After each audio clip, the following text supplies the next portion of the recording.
राम नाम जिन चीन्हिया झीना पिंजरतासु नैन नयावै नीदरी अंग न जामय मासु। नमस्कार दोस्तों, मैं विनाश दास रेशनल कबीर यूट्यूब चैनल में आप सबका हार्दिक स्वागत करता हूं। मित्रों, यदि चैनल को सब्सक्राइब नहीं किए हैं तो सब्सक्राइब जरूर करें। शेयर नहीं किए हैं तो अपने मित्रों तक पहुंचाएं, अपने सभी ग्रुपों में पहुंचाएं। लाइक करें, कमेंट करें और प्यार से कमेंट करें। आज मैं एक विषय को लेकर के आया हूं। कबीर वाणी में राम शब्द का उल्लेख बहुत बार हुआ है। कुछ लोगों का कहना है कि राम शब्द ब्राह्मणों ने घुसाया है, वहां कोई उतने ही अक्षर मात्रा वाला कोई दूसरा शब्द भी रहा हो सकता है। और कुछ लोगों का कहना है दोस्तों कि कबीर साहब सचमुच में राम भगत ही थे और राम भक्ति रामानंद के शिष्य थे। राम भक्ति के अलावा और उन्होंने कुछ नहीं किया, ऐसा कहते हैं। और इस तरह जो मैंने साखी अभी रखी है, कबीर साहब की ही साखी है, बीजक की। इस तरह साखियों को बहुत सारे राम नाम बच्चे देख मन माही हो, लक्ष्य करोड़ जोर धर गाने चलत डोलावत बाही हो, बहुत सारी ऐसी है। वो सब चीज़ों को कोड करते हैं दोस्तों, और ये बताने का प्रयास करते हैं कि कबीर साहब अपने जीवन में केवल राम भक्ति किया है। इसी के लिए मैं आज ये वीडियो बना रहा हूं। सभी रेशनल साथियों को ये बात को जान लेना चाहिए, और नहीं जान पाए हैं तो खोज करना चाहिए। मेरे एक कबीर पंथ है, कोई किसी के भरोसे नहीं होता। मेरे भरोसे कोई नहीं है। लोग भरोसे कौन के बैठ रहे अरगाए, ऐसे ही जिए रही जम लुटे जस मटिया लुटे कसाए। किसी के भरोसा कोई न रहे, स्वयं खोज करें। इसके बाद जो बातें मेरी ठीक है उस बात को स्वीकार करें, जो बातें नहीं ठीक है उसके लिए कमेंट भी करें, ताकि मैं उसको ठीक कर सकूं आने वाले समय में। साथियों, यहाँ पर राम नाम जिन चीन्हिया शब्द है। चीन्हिया का मतलब जिसने पहचान लिया है। राम नाम का जो भजन है, जिसने पहचान लिया है उसका शरीर झीना हो गया, यानी दुबला पतला हो गया है, और जो है उसको रात में नींद नहीं आती है, और उसमें शरीर जो है ग्रो नहीं करता है। नींद का संबंध शरीर के ग्रो से है, इस बात का पता कबीर साहब को था। विज्ञान विकसित नहीं था उस समय। दोस्तों, नींद के काल में जो हमारा मेटाबॉलिज्म के जो क्रिया है, उस क्रिया के तहत हीलिंग होता है। और हीलिंग होता है तो हमारे टूटे फूटे, हम जो मेहनत करते हैं, कसरत करते हैं, उससे जो टूटे फूटे जो टिश्यूज होते हैं उनकी मरम्मत होती है। अगर नींद ही नहीं आएगी तो शरीर जो है धीरे धीरे दुबला पतला और कमजोर हो जाता है, पागल भी हो जाता है मानसिक रूप से। तो नींद का संबंध जो है हमारे जीवन से बहुत गहरा संबंध है। मैं कह रहा था कि राम नाम जिन चीन्हिया, यह जो साखी है, हो सकता है राम भक्तों पर तंज हो, व्यंग्यात्मक हो, कि जो दावा करते हैं कि मैंने राम के भजन को ठीक से पहचाना है। उन लोगों की दशा ऐसी है, दुर्दशा हो गई है, कि उसका शरीर झीना हो गया है, दुबला पतला हो गया है, दिन रात रट्टा लगा रहे हैं, और जो है अपना नुकसान कर रहे हैं, ऐसा भी अर्थ हो सकता है। नैन ना आवे, उनको नींद नहीं आती है। मैं जंगल में जब तप करता था दोस्तों, उस समय की बात बताऊं, एक रामदास नाम का महात्मा था, वो भी जंगल में तप करता था। और क्या करता था, बहुत सारा कागज रखा था और कलम में जो है राम राम राम राम जय श्री राम श्री राम श्री राम लिखता रहता था दिन रात। समय से खा पी लेता था, इसके बाद वो लिखता रहता था, उसको वही काम था। और जो है कुछ सालों के बाद मैं उसको पहचानता भी हूँ, अभी भी वो जीवित है, न युवक है, मेरे से कम उम्र का है। कुछ सालों के बाद फिर जंगल से लौट के उसने विवाह किया। मेरा प्रवचन चल रहा था, उसके आसपास के गांव में वो प्रवचन सुनने आया, मैं पहचान गया, वो भी पहचान गया कि जंगल में हम तप करते थे। मैंने उससे पूछा कि आप शर्ट पैंट की ड्रेस में हो भाई? तो कहा हाँ, माया ने खींच लिया मुझे। तो मैं कहा माया बड़ी है कि राम? राम अगर इतने सबल हैं तो कैसे माया खींच लिया? तो वो मुस्कुरा दिया, हंसने लगा। तो इस तरह से दोस्तों, राम नाम का इस साखी में तंज भी हो सकता है, या इसका कुछ और गहरा अर्थ हो सकता है कि जो वास्तविक आत्म सत्ता है, जो सहज अवस्था है, कई जगह इस सहज अवस्था को राम कह करके सदगुरु कबीर साहिब ने पुकारा भी है। तो इस सहज अवस्था की जिसको पहचान हो गई है, उस आदमी के अंदर वासना रूपी जो अध्यास रूपी जो मांस है, ऐसा गहरा अर्थ हो सकता है सकारात्मक। अध्यास, वासना का जो अध्यास बनता है वो बढ़ता नहीं है। और नींद नहीं आने का मतलब है कि हर समय जो है वो चौकस रहता है, अपने जीवन को नुकसानकारी क्रियाओं से बचाता रहता है। और यही अर्थ जो है बीजक की व्याख्या में लिखा भी है, मैं जो दूसरा वाला बता रहा हूं। तो साथियों, अर्थ चाहे जो हो, लेकिन दूसरे ओर जहां पर अवतारों का वर्णन आया है, वहां पर उन्होंने कहा सृजनहार न ब्याही सीता, जल पसाण नहीं बंधा। वह रघुनाथ एक कै सुमरे, जो सुमरे सो बंधा। इसका क्या अर्थ लगाएंगे कि रघुकुल में पैदा होने वाला जो राम है, उसको लोग कहते हैं कि ये संसार का कर्ता धर्ता है, लेकिन कबीर साहब कहते हैं कि सृजनहार न ब्याही सीता, जो जगत का कर्ता जो परमात्मा है, जिसको परमात्मा कहा जाता है, उसने किसी प्रकार किसी सीता से विवाह नहीं किया। उसने किसी प्रकार के जो है पत्थरों का जो है पुल नहीं बनाया। उसको परमात्मा समझकर जो सुमरन करता है वो तो पागल है, अंधा है, विवेकहीन है। ऐसा कहने वाला कबीर कैसे राम भक्त हो सकता है, इस पर विचार किया जा सकता है।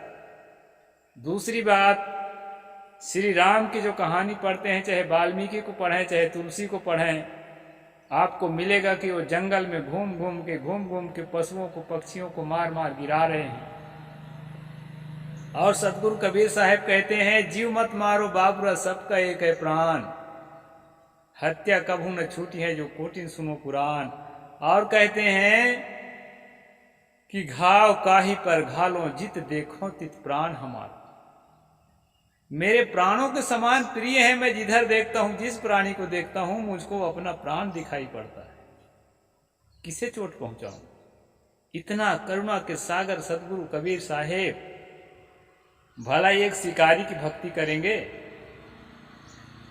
होंगे अपने जगह पर, कोई बहुत लोगों को श्रद्धा के पात्र हम मानते हैं, लेकिन जहां तक कंपैरिजन की बात है, लोग जो मेरे कमेंट लिख लिख करके भेजते हैं, कल के वीडियो में भी कमेंट लिख करके भेजा कि राम भक्त हैं, परम राम भक्त हैं कबीर, और जो है उनको आप रेशनल की तरह, एथिस्ट की तरह पेश करते हो, ऐसा कहने वाले बहुत हैं। इसलिए मैं वीडियो बना रहा हूं दोस्त। दूसरी बात, श्री राम जातिवाद के कट्टर समर्थक, वो कहते हैं, सुन गंधर्व कहूं मैं तो ही, मोहिन सुहाय ब्रह्मकुल द्रोही, सापत ताड़त परुष कहंता, विप्र पूजस गांव संता, पूजिए विप्रशील गुणहीना, शूद्र न गुणगन ज्ञान प्रवीण। ये राम के मुख से तुलसी ने कहलाया है। और दोस्तों, वाल्मीकि भी पीछे नहीं है। उसने अपनी किताब में शंबुक नाम के एक तेली की हत्या कराता है। उसका अपराध सिर्फ यह है कि वो साधु बन गया था और संत बन के ज्ञान का उपदेश करने लगा। तो न तुलसी पीछे है न वाल्मीकि पीछे है राम को जातिवादी चित्रित करने में। कुछ लोग कहते हैं कि वो सबरी के जूठा बेर खा रहे थे। वक्ता लोग हवा हवाई न तुलसी ने लिखा है न वाल्मीकि ने कहीं नहीं लिखा है कि जूठा बेर खा रहे थे। वो तो वहां गए हैं आतिथ्य सत्कार में, कंदमूल फल लाई है, बस इतना ही लिखा है। तो दोस्तों, जबरन थोप थोप करके किसी को अच्छा बताने की कोशिश करने से अच्छा नहीं हो जाएगा। उसके जड़ में जो होगा वही रहेगा। और हम अच्छा बुरा नहीं कहते, लेकिन जहां कबीर साहब से कंपेयर करते हैं ना, तो हमें कहना पड़ता है हमारा इष्ट हमारे लिए महान है। कबीर साहब इनमें से किसी के साथ कंपेयर नहीं किया जा सकता, न राम के साथ, न कृष्ण के साथ, न दुर्गा के साथ, न काली के साथ। जो खून खून खून दिन रात हिंसा हिंसा हिंसा में लिप्त रहे, उनकी कहानियां बताती है। ऐसे लोगों को अपना आराध्य कबीर साहब कैसे मान सकते हैं, ये प्रश्न उठता है दोस्तों। जो दिन रात जातिवाद में लिप्त रहे, शूद्रों को अपमान तिरस्कार अछूत बनाने में लगे हुए थे, ऐसे लोगों को कबीर साहब कभी भी अपना आराध्य नहीं मान सकते। लोग राम राम रट रहे थे, इसलिए सदगुरु को कहना पड़ा कि ठीक है भाई, राम कोई है, परम तत्व है, तो वो तुम्हारी अपनी आत्मा है, तुम स्वयं हो। मौलिक रूप से अपने सहज अवस्था में, अपने निर्वाण अवस्था में, अपने सुखद अवस्था में तुम स्वयं राम हो। अपने रामत्व को पहचानो और किसी राम के चक्कर में मत रहो। राम दशरथ सुत्ति हूं लोग कही जाना, राम नाम का मरम है आना। ये है सदगुरु ने कहा कि दशरथ का पुत्र कोई राम है, ऐसा संसार के लोगों ने प्रचार किया है, लेकिन राम जो शब्द है उसका मर्म कुछ और है। उसका मर्म क्या है दोस्तों? जगह जगह राम नाम निज जान के छाड़ देहु वस्तु खोटी। जो खोटी वस्तु है, जो आपके जीवन के लिए नुकसानदायक चीजें हैं, नुकसानदायक बातें हैं, समाज के लिए नुकसानदायक बातें हैं, ऐसी मान्यताओं को, ऐसी चीजों को त्याग करके अपना ही नाम राम है ऐसा समझो। ये सतगुरु कबीर साहब ने कहा। तो आत्मसत्ता के लिए सकारात्मक रूप से राम शब्द का उन्होंने उपयोग किया है। और एक बात और बता देना चाहता हूं दोस्तों, जितने कट्टर हिंदूवादी कबीरपंथी हैं, चाहे वो इलाहाबाद से संबंधित भगत और संत हो, चाहे वो असंग साहेब से संबंधित भगत और संत हो, चाहे वो बुरहानपुर से संबंधित संत और भगत हो, जितने हिंदूवादी हैं, रेशनल तो बहुत कम लोग हैं, वो सब भी इस बात से सहमत हैं कि कबीर साहेब श्री राम के भगत नहीं थे। और हम तो हिंदूवादी नहीं हैं, तो हम तो सहमत नहीं हैं, लेकिन जो हिंदूवादी हैं वो भी सहमत नहीं है। यहाँ तक कि दामा खेड़ा वंश गादी के, वो भी इस बात से सहमत नहीं है कि सतगुरु कबीर राम के भगत थे। यहाँ तक कि जो रामपाल के भगत हैं, वो भी इस बात से सहमत नहीं है कि कबीर साहेब राम के भगत थे। इसलिए जो है कबीर परंपरा में भारत और भारत के बाहर जहां भी कबीरपंथी हैं, इस बात को सभी ने स्वीकार किया है कि कबीर साहेब राम के भगत नहीं थे। कबीर साहेब के साहित्यों में राम की भक्ति नहीं है। कबीर साहेब के साहित्यों में बाहर जो हमारा मन दौड़ रहा है, भटक रहा है, विषय वासना में भटक रहा है, आशा तृष्णा में भटक रहा है, लोभ लालच में भटक रहा है, झगड़ा झंझट वैमनस्य में भटक रहा है, कालुष्य में भटक रहा है, हमारा मन संसार के बुराइयों में भटक रहा है। उन बुराइयों से अपने मन को लौटा करके और आत्मसत्ता में अपने आप में ठहराओ। एक सहज अवस्था ध्यान के द्वारा, साधना के द्वारा, एक सहज अवस्था जो आपके अंदर है ही, कहीं से लाना नहीं है, उसमें जो है अपने आप को ठहराओ। और इस सहज अवस्था में जहाँ कोई संकल्प नहीं, कोई विकल्प नहीं, कोई भाव कुभाव नहीं, ऐसे सहज अवस्था में आनंद मग्न हो जाओ।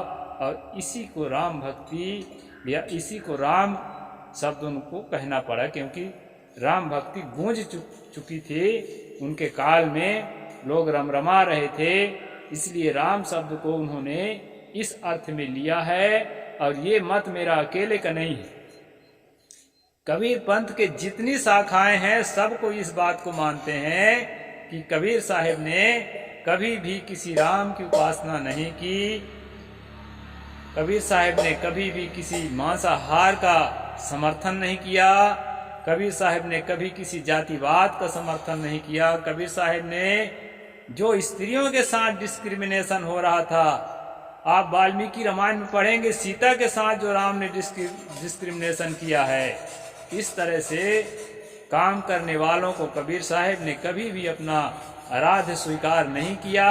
और दुनिया के लोग जो आराध्य स्वीकार करते हैं तो वो करते रहें, उसके खिलाफ हम नहीं हैं, लेकिन कबीर साहिब के सिर के ऊपर अगर ऐसे लोग को बैठाएंगे तो हमें दो शब्द बोलना पड़ता है, और इसीलिए मैंने दो शब्द बोला। और जिसको आहत पहुंचा हो वो क्षमा करें, और आने वाले समय में ऐसी हरकत ना करें कि हमारे संतों को, हमारे भक्तों को इस प्रकार का वीडियो बनाना पड़े। साहिब बंदगी, जय जोहार, जय भारत।